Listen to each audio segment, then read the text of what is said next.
Hello everyone, I hope you're doing well. The world is in a pretty terrifying state, though luckily the world of cinema has a couple of great films coming up back to back, so that's going to give us a much needed pause in our life. Anyway, Decision to Leave is a film that I've been highly anticipating for most of the year. I first heard about it when it earned massive praise at the Cannes Film Festival. It actually was nominated for Palme d'Or, which is the highest award you can receive at that festival, and it did actually win for Best Director, which is at that moment where my hype went through the roof, because until then I was completely ignorant of who the director was. And the director is Park Chan-wook. For the uninitiated, he is a legendary Korean filmmaker responsible for the cult classic South Korean action thriller neo-noir film called Oldboy. It's a badass movie and one that I highly recommend if you haven't seen it. If you haven't actually heard about it, you probably heard about that legendary hallway scene.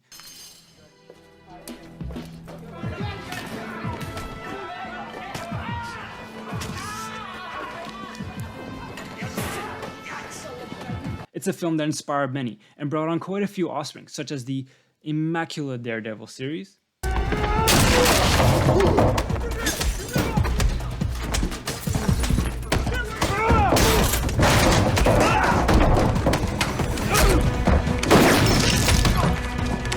and most recently, the badass and hard as nails kung fu game Sifu that came out earlier this year in 2022.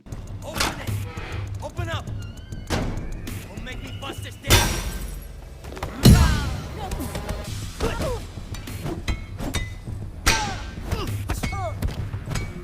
Anyway, back on track. Decision to Leave is Park Chan-wook's first film in 6 years, and it's also somewhat of a departure from the filmmaker's usual style. Leading up to the film's release, a few notable quotes from Park Chan-wook caught my attention, and I do think that they're worth going over for a moment here. So he says, "My film starts out as a film noir and ends as a romance. Most film noirs are too obsessed with creating the ambience and focusing on the dark mood. They fail to bring out the multi-dimensional facets of life. I have always considered that I have been making love stories. But I realized at one point that nobody has been saying that about my films. They even laugh when I make that kind of comment and take it as a joke. That got me into thinking about why. My assessment was that perhaps violence and nudity were really just at the forefront of everything. It was just too strong, too graphic. This time around, I really had to subdue these things to show something different." Sounds like a fascinating approach to this new film, and yet another reason to go check it out. Decision to Leave is about a detective investigating the death of a mountain climber.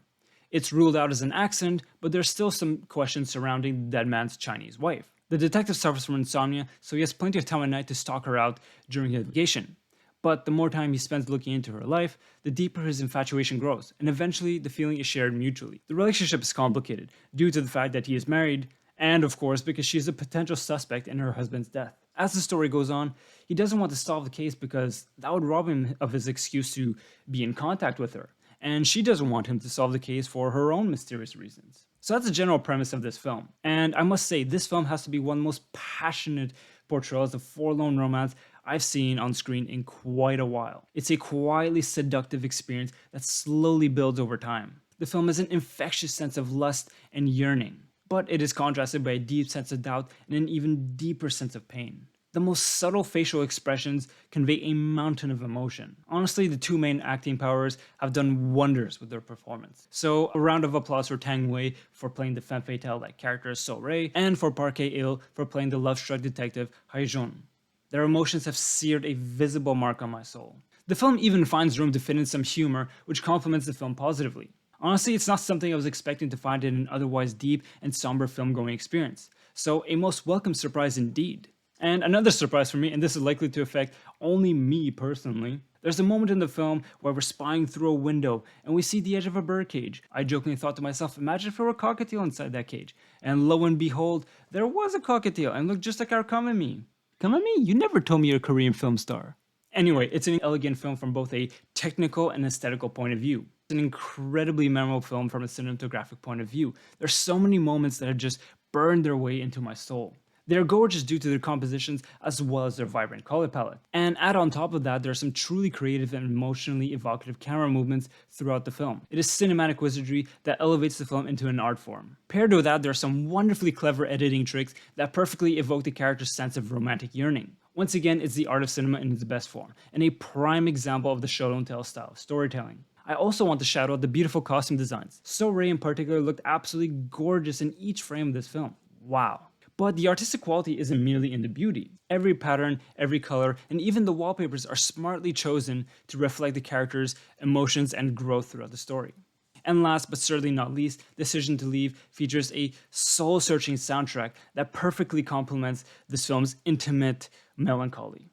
If there's any complaint to be found, it may be too slow of an experience for your average Joe at the cinema. Though this is in large part a murder investigation, violence on screen is quite rare. It's all about the slow burn passion of love, deceit, and doubt that permeates each and every second and frame of this film.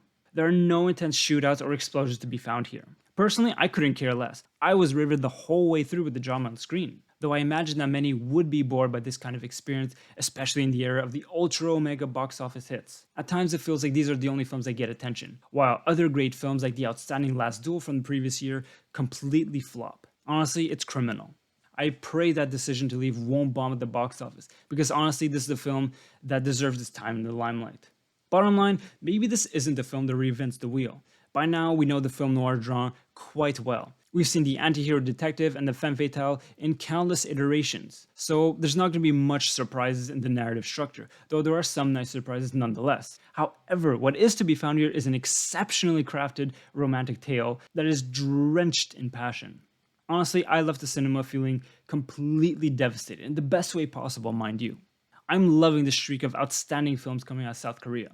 Films like Burning and Parasite have been some of my favorite films of the past decade. And I think it's safe to say that Decision to Leave easily finds itself among this higher echelon of South Korean filmmaking, and will likely go down as one of the strongest films of 2022. I think giving Decision to Leave anything below an 8.5 is a crime worthy of investigation. Personally, I'm leaning more towards a 9 out of 10. What a fantastic film. My highest recommendation is to go see it and to support this kind of film. But of course, that's just my opinion. I'm just doing my part to spread the good word and hopefully highlight a film that should never go beneath the radar. As always, if you enjoy the video, please like and subscribe. The channel is slowly building its way up, so any help I get from you guys goes a long way, and it's much appreciated. As always, sending you all my love. Take care and talk to you very soon.